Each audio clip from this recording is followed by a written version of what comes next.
সকাল থেকে এগিয়ে এনডিএ জয় জয়কার বিহারে, কি বলবে?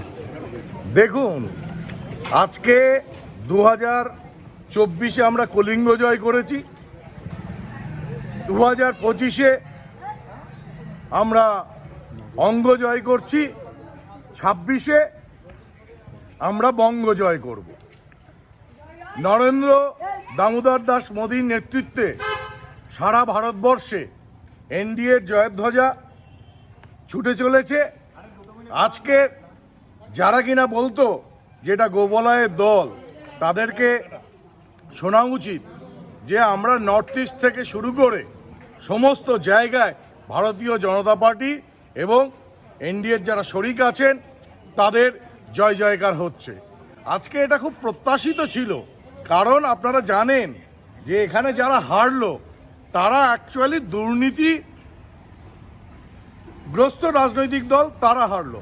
আজকে আপনারা জানেন যে জয়ললিতার দল কোথায় চলে গেছে, আজকে আপনারা জানেন মায়াবতীর দল কোথায় চলে গেছে, আজকে আপনারা জানেন অখিলেশ যাদবের দল কোথায় চলে গেছে।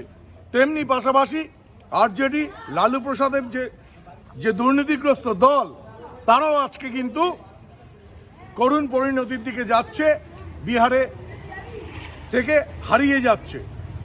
আরও পাশাপাশি যদি বলতে হয় তাহলে জাতীয় কংগ্রেসের কথা বলবো, যে স্বাধীনতা মহাজোটের নামে বাদরের পিঠে ভাগের যে চক্রান্ত, সেটা বিহারের মানুষ বুঝিয়ে দিয়েছে যে এই চক্রান্তে তারা সাড়া দেবে না। আরজেডির এক সময়ের যে দিনদাহারে যে ছোড়া ভোকা হতো, যে গুন্ডারাজ ছিল, সেই গুন্ডারাজের অবসান ঘটিয়ে আমি বহুবার বিহারে গেছি, পাটনা গেছি, বিভিন্ন জায়গায় গেছি, বেগুসরাই গেছি, হাজিপুর গেছি, সেখানে দেখে এসছি মহিলারা, মায়েরা, বোনেরা রাত্রি 11টার সময় স্কুটি চালিয়ে যাচ্ছে, যেটা কিনা এক সময় লালু প্রসাদ যাদবের সময় ভাবাই যেত না। নীতিশ কুমার ভারতীয় জনতা পার্টির সমর্থনে সেটা করিয়ে দেখেছে এবং এনডিএ সেখানে আইনের শাসন প্রতিষ্ঠা করেছে, উন্নয়নের শাসন প্রতিষ্ঠা করেছে। এসআইয়ের পরে বিহারের এই রেজাল্ট, বাংলায় এসআইআর চালু হয়েছে। দেখুন, এসআইআর তো একটা নিয়ম অনুসারে হওয়া উচিত। 2002-এর পরে যে সরকারটা কেন্দ্র সরকারে ছিল তারা এ সম্পর্কে উদাসীন ছিল, তার কারণ তাদের কেন্দ্রে টিকে থাকবার স্বার্থে এই বাংলার কখনো সিপিআইএম, কখনো তৃণমূল কংগ্রেসের হাত ধরেছে এবং এসআইআরের কাজ হয়নি।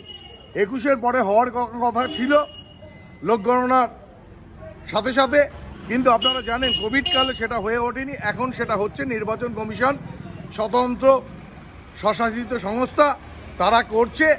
এই যে ভুতুরে ভোটার আর এই যে বাংলাদেশি অনুপ্রবেশকারী ভোটার, যাদের ঘাড়ে ভর করে ডাবল এন্ট্রি ভোটার, যাদের ঘাড়ে ভর করে পৌরসভার নির্বাচন, পঞ্চায়েতের নির্বাচন, এখানে যে পঞ্চায়েত সমিতি, পঞ্চায়েত গুলো গঠিত হয়েছে, সব কটাই হচ্ছে অ্যাকচুয়ালি ভোট চুরি করে হয়েছে।